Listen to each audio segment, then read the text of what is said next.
Sa kalagitnaan ng mga nagsasayaw ang lampara, mistulang lumisan ang oras sa mga matang nagtatagpuan.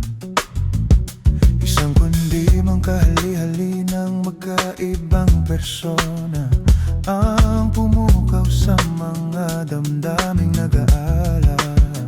Isa bang katwiran o kaibangan ang nadarama? Kung ang puso'y uhaw sa pag-asang tinakda, sa likod ng kaligayahay, mga anino ng kabigatian, mga mansa sa nakaraan ay di kayang ilumin ang sugat.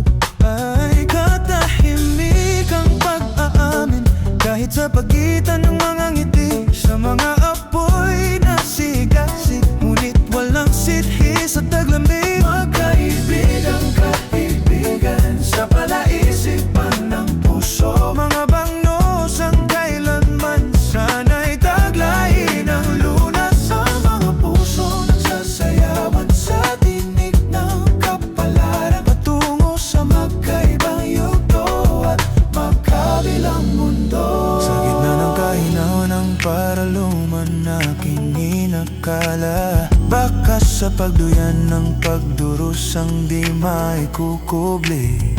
Ang mga pusong inakalang handa ng magmahal, ngunit dama pa rin ang karimlan ng karahasan. May katahimik ang pagpaamin, kahit sa pagitan ng mga ngiti, sa mga apoy na sigasig, ngunit walang sidhi sa taglamig. Magkaibigang kaibigan sa palaisipan ng puso, mga bagnos ng kailanman sana'y taglayin ang lunas sa mga puso nagsasayawan sa tinig ng kapalaran, patungo sa magkaibang yugto at magkabilang mundo.